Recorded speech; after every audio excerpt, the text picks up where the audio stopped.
Olá, sejam bem-vindos ao meu canal, Textos de Filosofia para Todos os Níveis. No vídeo de hoje eu vou abordar um pouco o pensamento do Blaise Pascal, que é um filósofo moderno, um cientista, né? Mas antes de ser mais conhecido como filósofo, ele foi basicamente conhecido como um cientista que se destacou no campo da geometria. Ele foi o inventor de uma máquina de calcular, né, a partir do seu gênio matemático. Ele chegou a patentear a sua invenção e a sua invenção e a máquina ficou pronta durante a sua vida, né, a sua breve vida. Pascal viveu apenas 39 anos. O Pascal ele nasceu no século XVIII, em 1623. Né? Mas o Pascal ele é mais conhecido como fazendo apologia da religião cristã. Né? Então, lá na introdução da coleção Os Pensadores, né, uma breve introdução que era feita na coleção Os Pensadores, dessa edição, já muito antiga, a seguinte frase: cruzam-se em Pascal duas histórias, a do racionalismo e a do jansenismo, a ciência e a apologia. Né? Então, são dois caminhos que são aparentemente distintos, o caminho da ciência e o caminho da religião. No Pascal, esses dois caminhos se cruzam de uma forma muito peculiar, muito particular.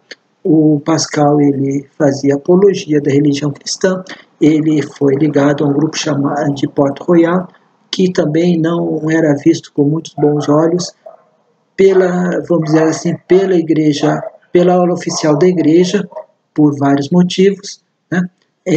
Só que esse caminho escolhido pelo Pascal da apologia não só não atrapalhava a sua ciência, né, como ajuda a conceber, vamos dizer assim, como ele concebia a sua ciência, qual método ele achava melhor para o homem chegar a algum conhecimento que seja minimamente o conhecimento certo, né? O conhecimento verdadeiro a partir do uso da razão e também a partir do uso do coração. Nós vamos ver o que significa essa noção de coração para o Pascal. Né? Então, o Pascal, muito sinteticamente, ele tinha, na verdade, três vias. Ele tinha a via religiosa, ele fazia apologia da religião cristã, ele fazia apologia da figura de Jesus Cristo. Ele tinha a via científica, que era baseada sobretudo na matemática, mas também na física, que ele acompanhava de perto, e ele também tinha um viés de filósofo no sentido em que ele também chegou a elaborar vamos dizer assim, um antimétodo ou um método alternativo ao método cartesiano. Né? O Descartes, nessa época, já estava se destacando como, vamos dizer assim, uma espécie de guru das ciências modernas, né? E o Descartes e o Pascal, vamos dizer assim, vai bater um pouco de frente contra o Descartes. Então, nesse vídeo, eu vou tentar falar um pouco sobre como o Pascal concebe a ciência moderna, como o Pascal concebe um método científico para adquirir conhecimentos verdadeiros, né? No entanto, para fazer essas observações, é necessário também conhecer um pouco o pensamento, vamos dizer assim, religioso do Pascal. E por que é preciso conhecer o pensamento religioso, o que Pascal pensa sobre o cristianismo? Porque é nesse pensamento que ele vai conceber o que é o ser humano. E só concebendo o que é o ser humano, o Pascal ele pode conceber o que é a ciência. Né? Se o ser humano é um ser limitado, a ciência não é o conhecimento certo para todas as coisas. Né? A ciência também tem os seus limites, porque a ciência é feita pelo ser humano. Então, eu vou fazer uma pequena introdução ao pensamento do Pascal. Eu vou, em seguida, falar um pouco sobre, fazer algumas observações sobre o fragmento 72, que está no Pensamento de Pascal, está contido aqui nessa edição dos Pensadores, né? Os pensamentos do Pascal, eles foram publicados depois da morte, da breve vida do Pascal, e eles são feitos em forma de fragmentos. E em seguida eu vou falar um pouco sobre o espírito geométrico, que vários historiadores da filosofia apontam como sendo o discurso do método do Pascal, né? Talvez seja um pouco de exagero aí, mas não deixa de ter a sua pertinência essa observação. Bom, falando brevemente em relação, fazendo uma introdução breve ao Pascal, então, ele foi um gênio precoce das matemáticas, né? Nasceu no século XVII. Né? O que eu vou destacar aqui é basicamente uma única questão que não é de ordem nem biográfica, né? Nem de ordem histórica, no sentido de história social e política, né? Mas em relação ao que estava acontecendo, que tipo de revolução estava sendo gestada no que veio a ser chamado como ciência moderna. Ora, a ciência moderna não é apenas vamos dizer assim, uma revolução científica no sentido em que se troca uma teoria científica, a antiga teoria que era baseada num conceito do Aristóteles, né? Mas no conceito do Aristóteles, na qual ele era uma das bases fundamentais da física do Aristóteles, não era uma simples troca de uma teoria por outra. O que estava acontecendo é que a própria noção de cosmos, de universo, estava sendo trocada de uma forma, vamos dizer assim, um pouco mais dramática. Então, o cosmos é um universo no qual o homem habita. Ora, a representação do universo para a física do Aristóteles, né, muito resumidamente, era uma física dos lugares naturais. O que significava isso? Né? Eu já falei um pouco disso no vídeo que eu fiz sobre o Descartes, né? Estou retomando aqui, tá? De forma muito breve. Então, a física do Aristóteles é uma física baseada em lugares naturais. É uma pedra que está fora do seu lugar natural. O lugar natural é no centro do universo, e o centro do universo é a Terra. Uma pedra que está em cima, se ela é solta, ela vai para o centro do universo, que é o seu lugar natural. O fogo, uma vela, quando se acende, o fogo, ele tende a ir para cima, porque ele é leve, e o lugar de corpos leves é subir e ir para os céus, vamos dizer assim, de uma forma bem específica, né? Você tem toda uma configuração do universo, é um universo finito, o centro desse universo é a Terra. Em torno da Terra giram os outros planetas e giram as estrelas fixas. Há todo um esquema montado, não só que não tem uma base única, exclusivamente metafísica, vamos dizer assim, bem entre aspas. Ela é corroborada pela teoria científica do Ptolomeu, né? E embora a ciência antiga não utilize a matemática, né? Vamos dizer assim, vários cálculos precisaram ser feitos, e esses cálculos eram baseados também na geometria euclidiana. Bom,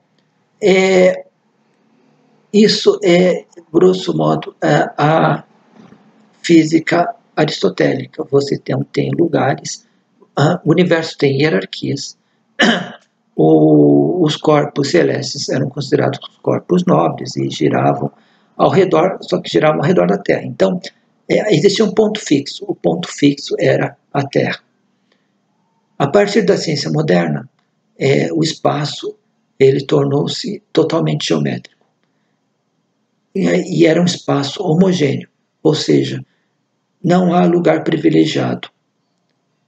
Um corpo, um planeta pode estar num ponto da Terra quanto no outro. Isso independe da sua natureza intrínseca, vamos dizer assim, né? Não há a natureza do corpo pesada, não é estar no centro do universo, assim como a natureza de um corpo, vamos dizer assim, mais etéreo, de uma substância mais etérea, não é estar nos céus. Tá? Então, quando você geometriza o espaço, você tira a hierarquia do espaço, você tira os lugares privilegiados, o alto e o baixo, o absoluto, a direita ou a esquerda, o leste e o oeste. Né? Então, o espaço torna-se homogêneo e o espaço torna-se infinito. Então, nesse contexto novo do conhecimento que o Pascal ele pensa o homem, né, a partir o que é o homem nesse espaço infinito. Ou seja, enquanto cristão fervoroso, ele tem que repensar o lugar do homem nesse espaço infinitamente grande. Né? E pela ciência, há dois grandes infinitos, há um infinitamente grande e há um infinitamente pequeno. E qual é o lugar do homem criado por Deus nesse universo? Ora, também brevemente, o Pascal ele sublinha duas grandes características da criação e do homem. Né? Então, Deus criou o universo, Deus criou o homem se perdeu no pecado, toda a história do Adão e da Eva, então o homem decaiu. Então, a reflexão do Pascal em termos religiosos é qual é o lugar desse homem decaído na Terra. Né? Então, o que o Pascal ele enfatiza é o que ele chama de segunda natureza do homem. A primeira natureza é a criação divina, a segunda natureza é a natureza decaída do homem no pecado. Né? Cristo veio lembrar que o homem é um pecador, veio redimir o homem dos seus pecados. Né? No entanto, há uma quase como uma consciência trágica do que o homem. Por quê? Porque essa segunda natureza do homem, que é uma natureza decaída, uma natureza corrupta, ela não tem acesso diretamente a Deus. E Deus também não vai se mostrar diretamente ao homem. Né? Ele só vai se mostrar por meio de alguns milagres pelos homens que têm fé e que são eleitos. Nem a fé, nem a adesão à religião vai adiantar e vai resolver a questão do homem ter acesso, vamos dizer assim, a alguns atributos divinos. Né? Então, por que isso é importante para o conhecimento? Ora, se o homem possui essa segunda natureza, nós estamos vivendo na eterna corrupção, isso faz o homem ser finito, isso faz o homem, muitas vezes, errar no conhecimento da própria natureza. Né? A natureza ela é extremamente complexa e o homem é um ser inteiramente finito. Né? Deus não se mostra, Deus permanece oculto, Deus é um Deus oculto, ele pode se mostrar eventualmente por meio de algum milagre, mas ele vai também se mostrar para poucos. Né? Não necessariamente ele vai mostrar para todos os convertidos. Isso faz com que a ciência que o Pascal conceba seja uma ciência totalmente, vamos dizer assim, que é de algum modo precário, comparado, por exemplo, com a ciência e o otimismo científico via método do Descartes. Então eu vou começar aqui com o fragmento 72,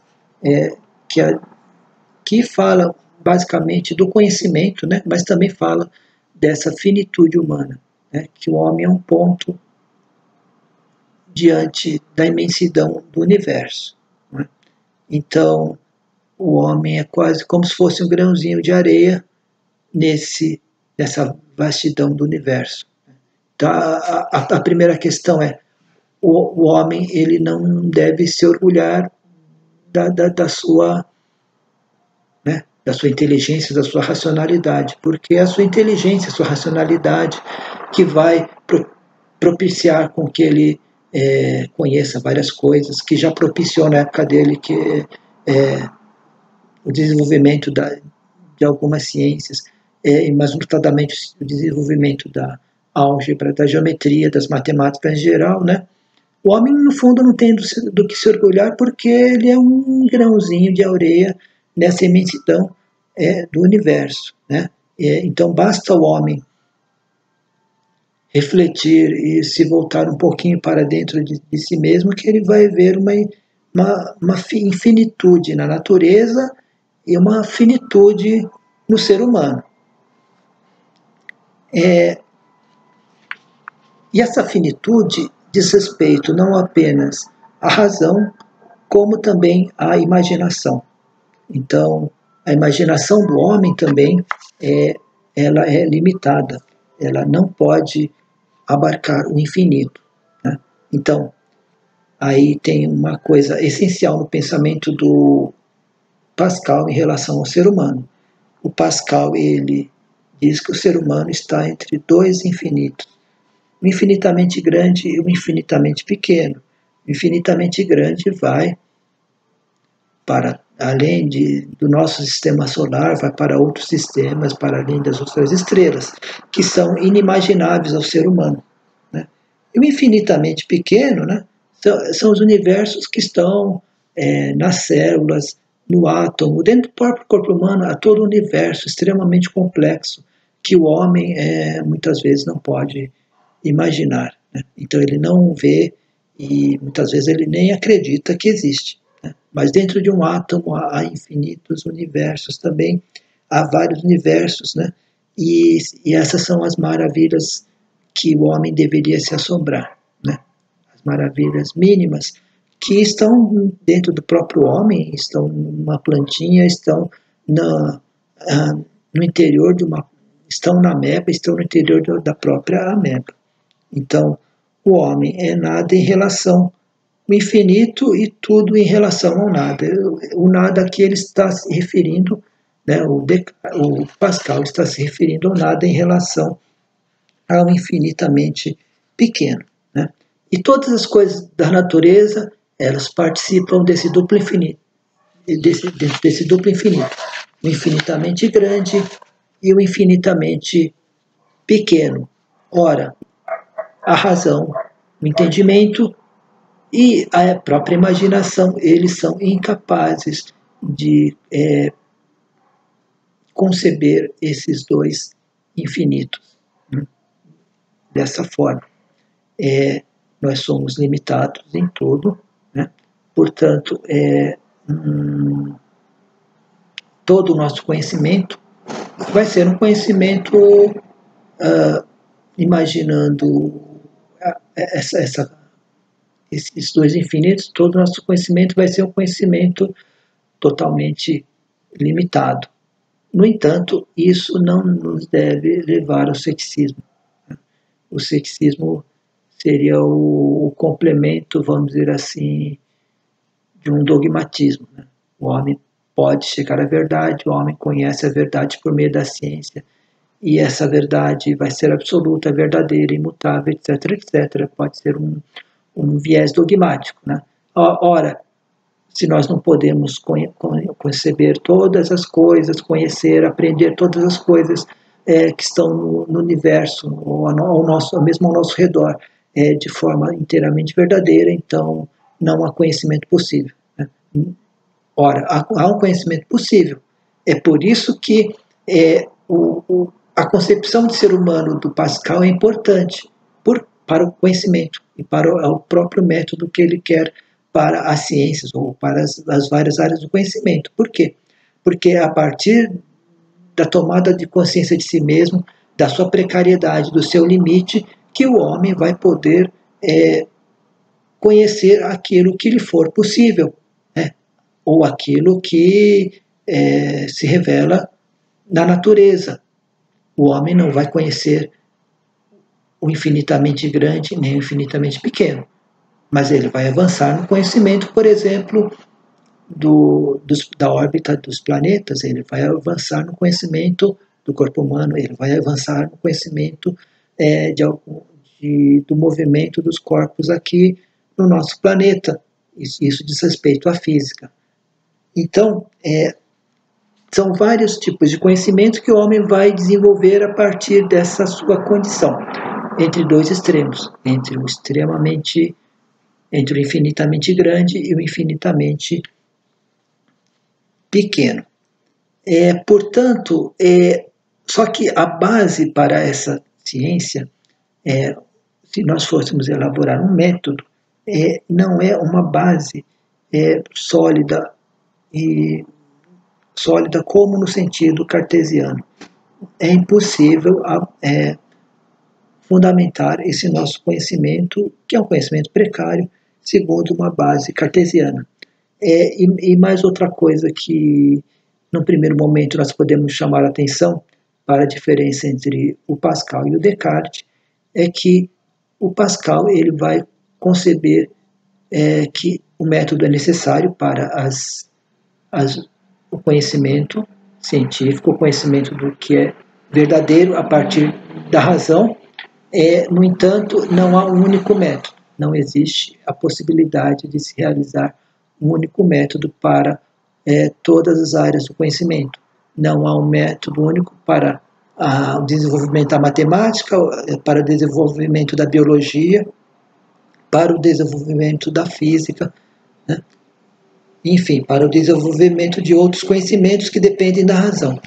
Cada tipo de área vai exigir algum conhecimento, algum método específico, né? Isso dada a precariedade do ser humano. No entanto, o Pascal, assim como o Descartes, ele vai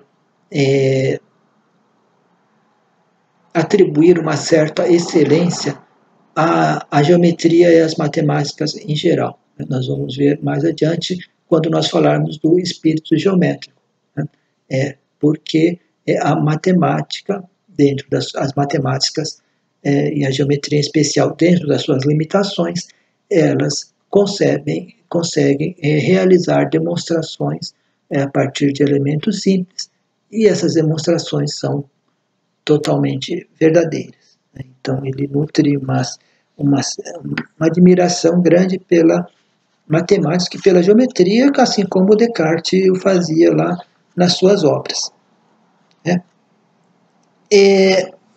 O Pascal também tem uma outra característica que o difere do Descartes e dos outros pensadores modernos. Porque ele diz basicamente o seguinte: é a relação não só do entendimento, como é a questão da compreensão. Muitas vezes o entendimento, por meio da razão, não basta para conhecer algo, porque o entendimento ele tende a separar o que ele quer conhecer do restante, né? Ora, para conhecer o homem, dizendo isso em termos contemporâneos ou mais atuais, né, nós devemos contextualizá-lo, né? Então, para conhecer o que é o ser humano, nós devemos relacioná-los com outros aspectos, com os aspectos exteriores que estão inseridos no meio ambiente. É impossível compreender o que é o ser humano isolando das relações que ele estabelece com a natureza e com os outros e com seus semelhantes, né? Então, o homem ocupa um espaço no universo, o homem respira, né? E a respiração se dá pela troca se dá com o meio externo, né? E as relações também que o homem possui com os outros seres vivos. Então, não se trata, em vários pontos do conhecimento, simplesmente de utilizar tão somente o entendimento e tão somente, vamos dizer assim, um método analítico. É preciso que você possa compreender de um modo um pouco mais geral o contexto no qual esse objeto ou o que se quer conhecer é preciso colocá-lo numa certa perspectiva do contexto no qual ele está inserido. Então, isto é uma coisa muito importante que o Pascal chama a atenção em relação ao conhecimento. Eu creio que não bate muito tão de frente assim quanto o Descartes, mas isso é algo que não estava muito no horizonte cartesiano. Né? O horizonte cartesiano, ele era mais, vamos dizer assim, em relação ao conhecimento, ele era mais unidimensional. Né? E outra coisa muito interessante nesse fragmento 72 do Pascal é que as coisas, né, não existe uma relação, vamos dizer assim, unidimensional ou unívoca entre a causa e o efeito. Né? Geralmente a causa é o que ocorre antes e o efeito é o que ocorre depois. No entanto, essa causa também possui, por sua vez, foi causada por uma outra coisa. As causas são causas e efeitos de outras coisas. Tudo é causa e tudo é causado. Né? Então, isso é uma contraposição, a noção clássica uma separação rígida entre o que é causa e o que é efeito, dependendo do contexto, dependendo da situação. Ora, algo é causa, ora, ela é o efeito.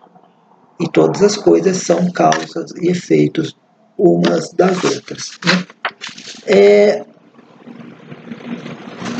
Em relação à natureza humana, né, o que é muito pertinente também observar nesse fragmento é que ele fala, assim como o Descartes, a natureza humana ela é composta entre o espírito e a sua matéria, e o seu corpo. Né? Basicamente, a relação entre essas duas partes, o Pascal ele não dá uma solução. Ele não dá uma solução como o Descartes dá, ele não dá uma solução como o Spinoza também deu lá na sua Ética. Né? E para ele, essa união entre o espírito e o corpo, que existe de fato, ainda é um mistério. É um mistério que faz parte dos mistérios da natureza. Assim como Deus é um Deus que permanece oculto, que ele se mostra eventualmente para alguns privilegiados, né, da graça divina, né? A natureza também ela não se mostra completamente. Né? E isso é um dos mistérios, isso é uma das coisas que a natureza oculta e que é impossível descobrir cientificamente, vamos dizer assim. Então isso é um mistério. A da união do espírito, do pensamento com o corpo. Né? Ora, o fato de ser composto de duas substâncias completamente distintas impede o homem, muitas vezes, de conhecer coisas simples. Né? Nem todas as coisas que são simples são impossíveis de serem conhecidas, mas, muitas vezes, o Pascal chama atenção para a confusão entre as ideias materiais e as ideias espirituais. Né? Fruto dessa confusão, diz o Pascal, a física dos lugares naturais. Né? Ele confunde ideias materiais com ideias espirituais e vice-versa. Ele aborda coisas corporais como sendo espirituais e coisas espirituais como sendo coisas materiais. Dessa confusão, o conhecimento ele se torna errático e ele acaba por se tornar falso. Um último ponto que eu quero abordar aqui nesse que ocorre não só nesse fragmento, como em vários outros dos pensamentos do Pascal, é a questão da incerteza. Ora, ao contrário do Descartes, o Pascal afirma que a incerteza ela faz parte, ela é constitutiva do ser humano. Então, não cabe ao ser humano eliminar a incerteza. Né? Nós temos que saber conviver com a incerteza. E também isso é verdadeiro, não só em questão da religião. Né? Nós não podemos exigir que a religião tenha todas as respostas únicas e certas. Né? A religião, em uma boa parte, também ela permanece como sendo um mistério. Tá? Mas a incerteza também ela é incorporada e faz parte do conhecimento e da própria vida do ser humano. Agora eu vou passar para o espírito geométrico, que é um outro escrito do Pascal. Né? Muitas pessoas, como eu já disse, interpretam, apontam esse escrito como um escrito como sendo o discurso do método, né? O equivalente ao discurso do método no pensamento do Pascal. Eu vou fazer algumas observações, né, na medida da minha capacidade aqui do espírito geométrico. Então, o espírito geométrico ele é governado basicamente pelo entendimento e pela razão. Né? Então, o entendimento conduzido pela razão, ele se constitui nesse espírito geométrico. O espírito geométrico é um espírito que lá nos pensamentos se opunha ao espírito de finesse, de finura, né? Que é um espírito que ele abrange um conhecimento de uma forma única, de uma única vez, é um conhecimento mais intuitivo. O espírito geométrico, ele apreende alguns princípios, dependendo da área do conhecimento, são muitos princípios ou poucos princípios, mas ele aprende os princípios. Ele, a partir desses princípios e depois dos axiomas, ele pega um objeto, no nosso caso, o objeto geométrico. Esse objeto geométrico ele vai ser demonstrado. Para haver a demonstração, tem que haver uma coordenação entre os princípios e as proposições que se seguem. E como é dado essas proposições que se seguem aos princípios?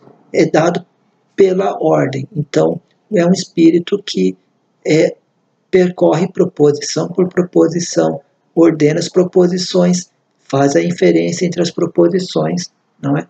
Ele não pula as proposições, ele não é um espírito que apreende de uma única vez a demonstração. A demonstração é o contrário da intuição. A demonstração ela é mediada, passo a passo. Não se pode dar um passo seguinte sem que se tenha resolvido o passo anterior. Então é preciso de ordem, é preciso de uma atenção. Então, em resumo, esse é o espírito geométrico.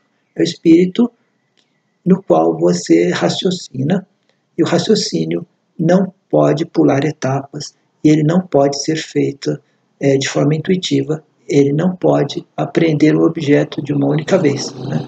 É preciso decompor esse objeto em partes menores, e essas partes menores elas têm que ser organizadas e reorganizadas numa ordem, de modo que a proposição anterior seja necessária para que nós possamos fazer algum tipo de conclusão da proposição posterior.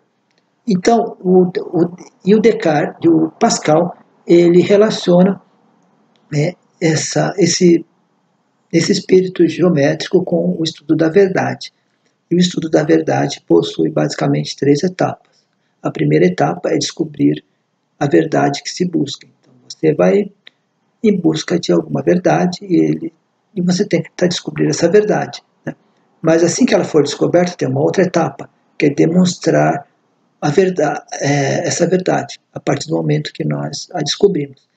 E distinguir por que essa o verdadeiro do falso, por que o que nós descobrimos é verdadeiro e por que o que nós descobrimos não é falso, né? Então eu acho que a segunda e a terceira etapas, elas estão, no meu entendimento, intimamente unidas, porque é impossível, na própria demonstração, eu penso que nós já estamos mostrando por que uma determinada figura geométrica é verdadeira, ou um determinado outro objeto, que pode não ser geométrico, ou pode ser um objeto físico, é verdadeiro e não falso, né? Dentro da própria demonstração já está ocorrendo esse processo, né? O que eu gostaria de chamar a atenção nesse momento é que, por mais que o Pascal e o Descartes eles sejam considerados figuras, vamos dizer assim, pensadores até opostos, né? O universo, no entanto, é um universo comum, né?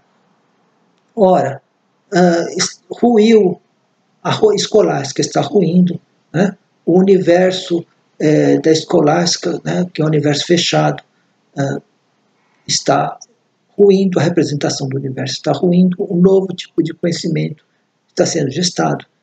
Então é preciso buscar um novo método, é preciso buscar algumas regrinhas que distingam o falso do verdadeiro. Então não tem como reinventar a roda. Tanto o Descartes, quanto o Pascal, quanto Spinoza, quanto Thomas Hobbes, quanto John Locke, quanto o próprio Francis Bacon, eles estão buscando esses mesmos objetivos, adotando, obviamente, estratégias diferentes, mas eles estão dentro desse mesmo universo do qual eles não podem escapar, que é um problema comum que dá uma certa unidade à filosofia moderna, que faz com que ela seja filosofia moderna e não seja filosofia contemporânea, por exemplo, né? Então, no espírito geométrico, o Pascal, eu sempre falo Descartes, isso é um lapso meu, né? Mas o Pascal, ele vai falar mais da segunda e da terceira etapas, que é a etapa da demonstração do verdadeiro e da distinção entre o verdadeiro e o falso. Então, a geometria é a arte por excelência, segundo Pascal, para descobrir as verdades que permanecem desconhecidas. Então, a forma como a geometria ela faz a demonstração, o que era desconhecido torna-se seguramente algo conhecido, algo que não resta dúvidas, né? Aqui o Pascal, ele, por mais que ele admita que o homem seja um ser limitado, que a imaginação é limitada, o entendimento é limitado, por mais que ele tente, entre aspas, provocar o Descartes, né, falando que a dúvida faz parte do processo humano, né, do próprio conhecimento, ele está elegendo a geometria como exemplo do Descartes, o Pascal está elegendo a geometria como um procedimento seguro de adquirir verdades certas e que afastem a dúvida, né? Afaste a dúvida, afaste a incerteza, né? Então, como a geometria ela afasta as dúvidas e a incerteza. Então, ele não vai exatamente elaborar um método que seja anterior à própria geometria. O método, a forma como a geometria opera, segundo Pascal, é a própria forma como você observa qualquer demonstração geométrica. Qualquer demonstração geométrica está lá intrinsecamente o método da geometria. Então, em qualquer demonstração, a geometria ela tem que provar as proposições, proposição por proposição que está contida na demonstração, e dispor as proposições na melhor ordem possível. Ora, fazendo uma pequena provocação ao Blaise Pascal, né? Isso não tem nada de diferente, vamos dizer assim, ao Descartes, né? E isso bate inteiramente com Descartes. Eu vou decompor um problema, uma questão nas menores partes possíveis e vou dispor na ordem das razões, né? Aqui o Pascal pode não estar exatamente utilizando o termo ordem das razões, no entanto, ele está ordenando as partes para que possa haver o quê? Uma demonstração geométrica, né? Então, as regras do raciocínio para se chegar a verdades seguras, né? O Pascal ele observa que está na própria geometria, né? Daí ele ter escrito o espírito geométrico. Então, avançando um pouquinho mais, aqui em geometria, né? Aqui vai haver uma distinção entre o Pascal e o Descartes, né? Que na prática pode não dar muita diferença, né? Mas na concepção, com certeza, dá várias diferenças. Então, o Pascal ele vai falar assim, das definições de geometria. São definições nominais, né? Não existe uma definição real em geometria. Eu posso definir a reta, eu posso definir o círculo nominalmente, né? Uma reta é o caminho mais curto entre dois pontos, ou qualquer coisa desse tipo.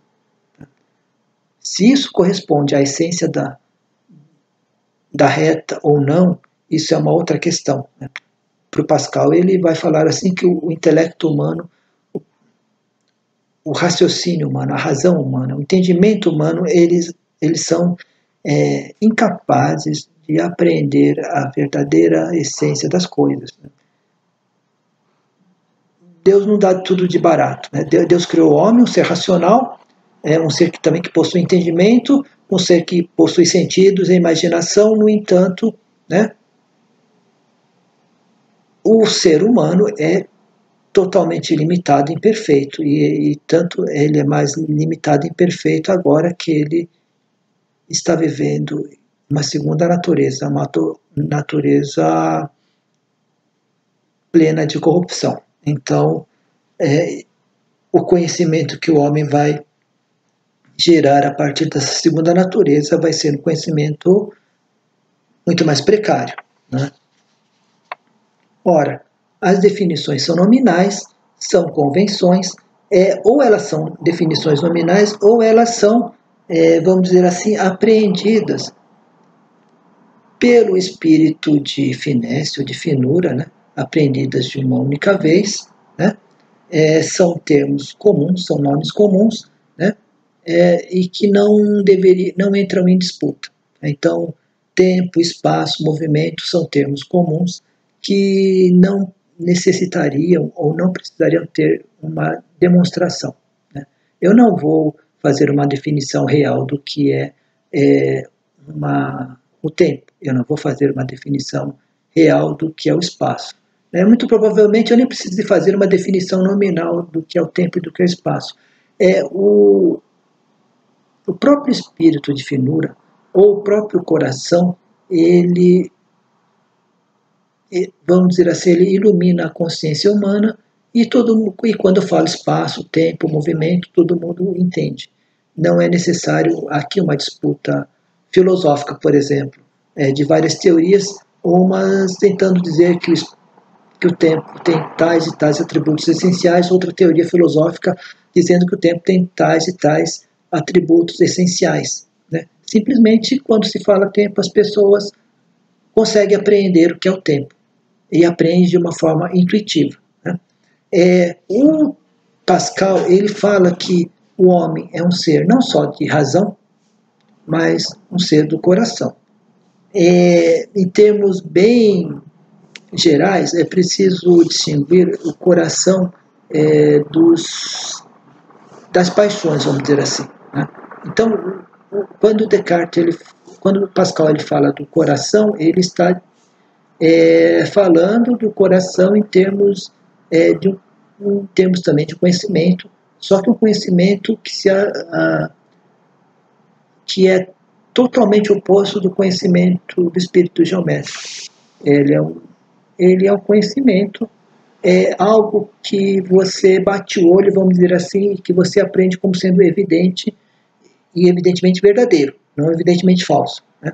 Então, quando alguém, mesmo para um adolescente, ou para uma criança, talvez fale do tempo, do espaço, do movimento, pelo coração, intuitivamente, esse ser humano ele consegue apreender e ter uma ideia do que é o espaço, do que é o tempo, do que é o movimento, sem ter que ficar definindo, argumentando exaustivamente o que é o espaço, o que é o tempo, para uma teoria filosófica.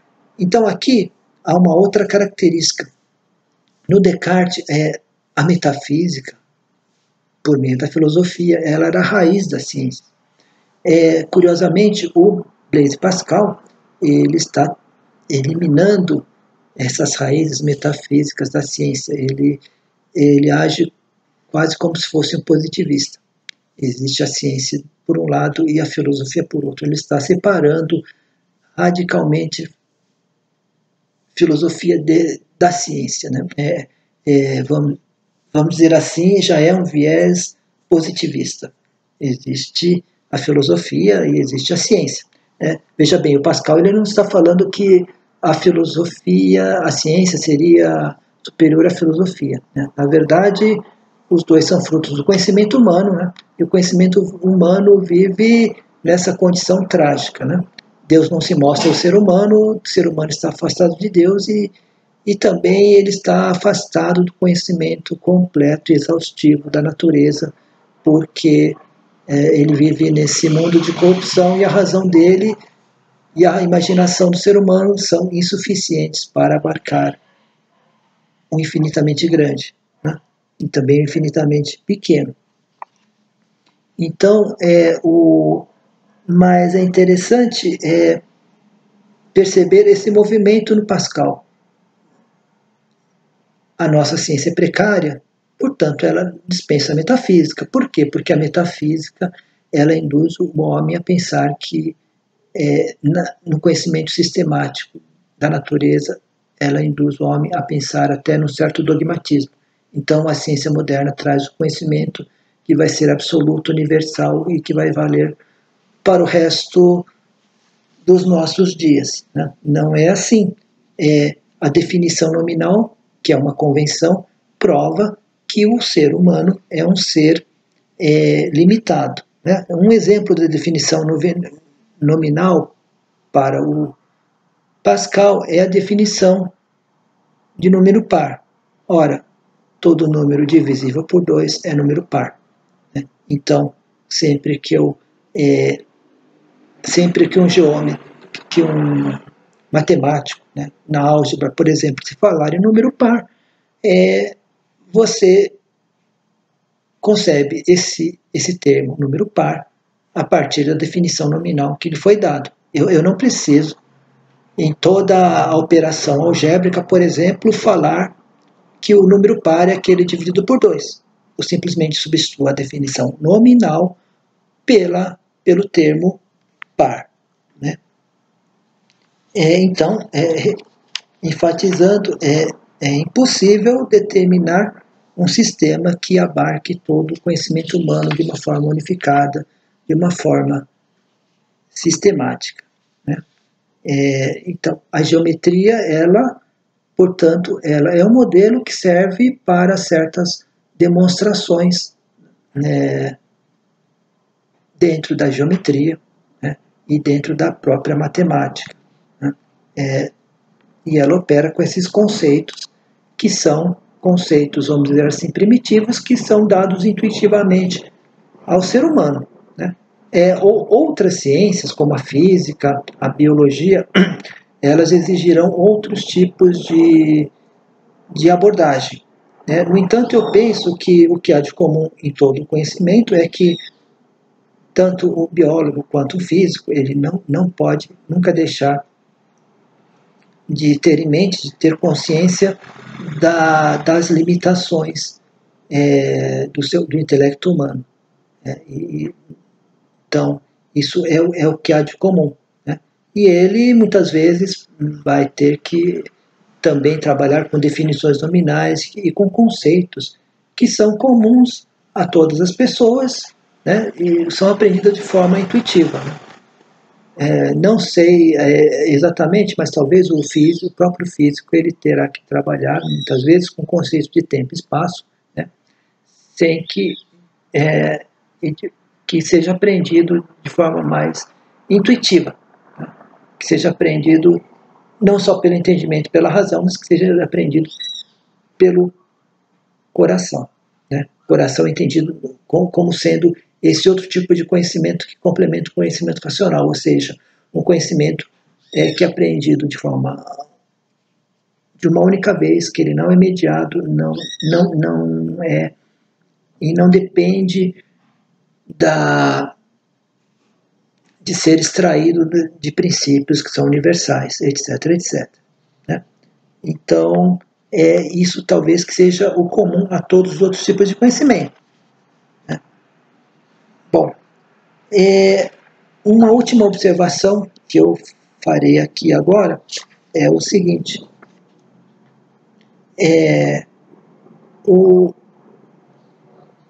Pro Pascal, ele fala que no espírito geométrico, que nem tudo o que é inconcebível pode ser descartado e considerado falso. Né? Então, ao mesmo tempo, o Pascal, ele, no espírito geométrico, mostra que a geometria ela traz verdades que não podem ser, em última análise, refutadas. Então, ela realmente é eficaz ao abordar proposições específicas da matemática e a demonstração que ela vai realizar é uma demonstração totalmente correta, totalmente necessária e, portanto, verdadeira. Né?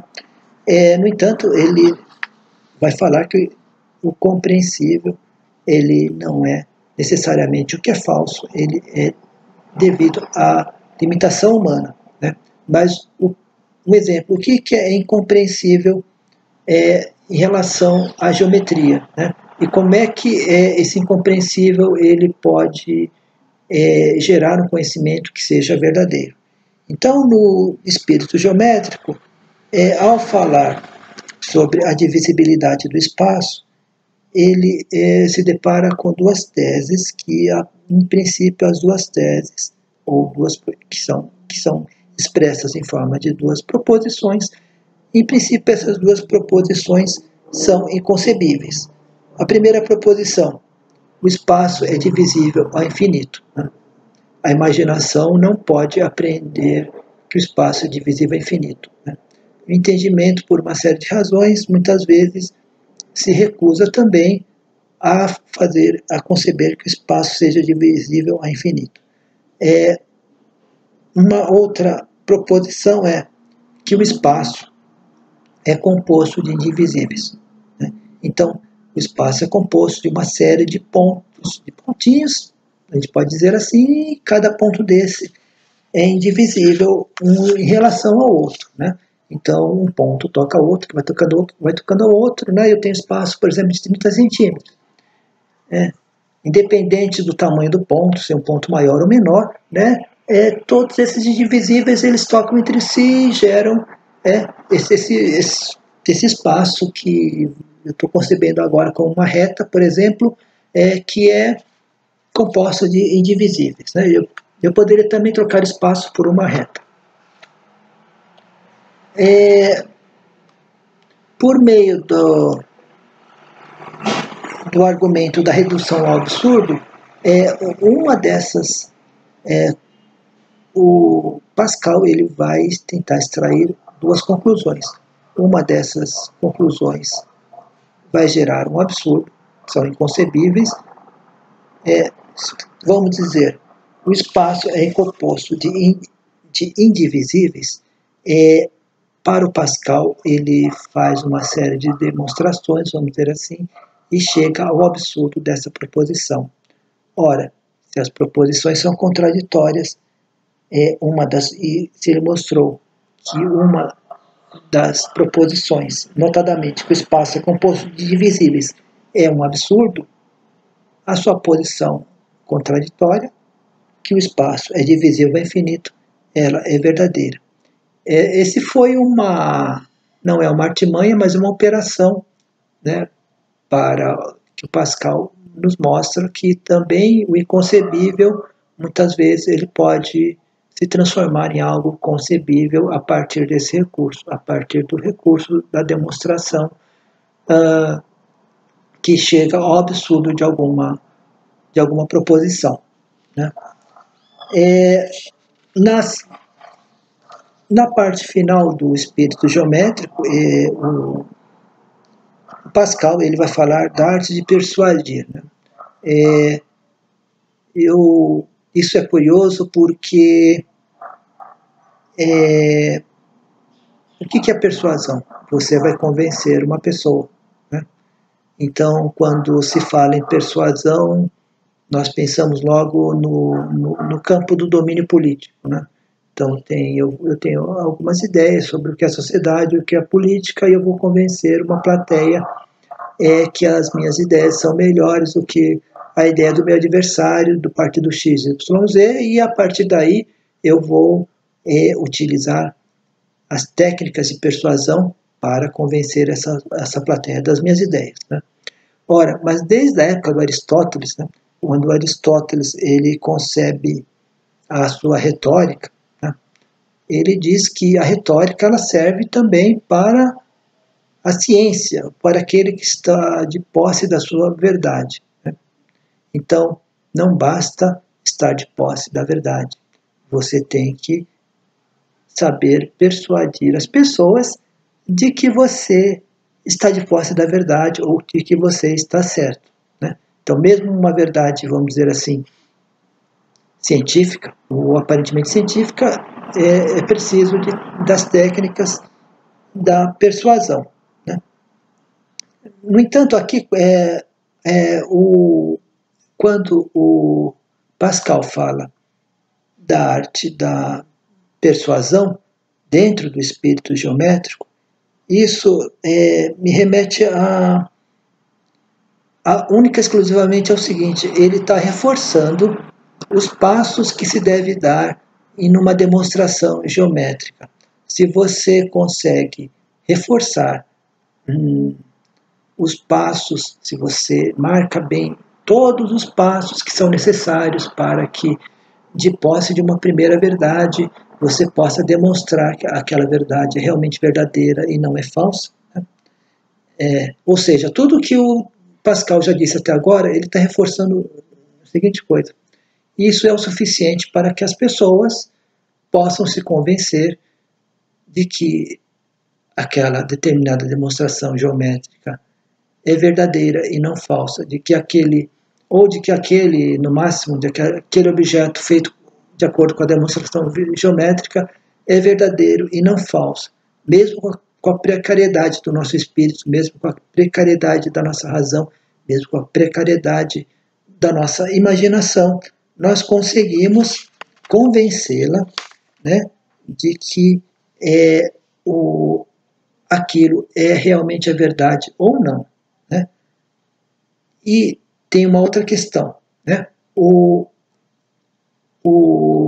Pascal ele vai falar assim: nesse escrito eu não estou falando de retórica no sentido de que as pessoas têm que concordar com alguma coisa. Estou falando da retórica no sentido do convencimento. Esse convencimento é dado pela aplicação do espírito geométrico, né, na demonstração de alguma coisa qualquer, né? Então, se eu consigo, sei lá, mostrar para uma pessoa todas as etapas envolvidas no conhecimento da verdade, eu convenço essa pessoa, né? Então, as próprias etapas, vamos dizer assim, o próprio método geométrico exposto brevemente aqui nesse escrito do Pascal, ele será suficiente para convencer as pessoas de que aquilo é o correto, de que aquilo vai conduzir, quem aplicar esse método à verdade. Né? A concordância diz respeito à vontade, diz respeito não ao campo das ciências, mas diz respeito, vamos dizer assim, ao campo da política, mas no caso do Pascal, ao campo da religião. Ora, a vontade, muitas vezes, é uma vontade corrompida, que está associada a paixões, que se afastam do caminho verdadeiro. Né? O exemplo de uma vontade corrompida é aquele do ateu, ou daquela pessoa que não quer acreditar em Deus, né? E ela afirma que ela é racionalista e a razão não autoriza que ela acredite tanto em Deus quanto na religião católica. Né? E nos pensamentos, o Pascal ele vai mostrar, né, que é muito razoável acreditar numa religião cristã, é muito razoável acreditar em Deus, embora não seja papel da religião fazer uma demonstração racional da existência de Deus, e não seja papel da religião deixar tudo claro para o fiel, porque daí a fé também de nada adiantaria. No entanto, quem não está sendo razoável, quem está utilizando, quem está sendo passional, é aquele que se diz racional, é o ateu.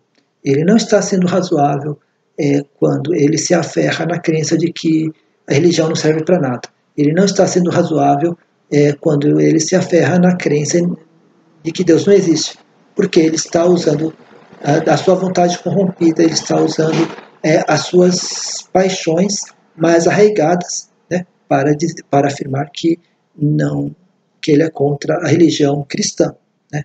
Então, aqui nós estamos,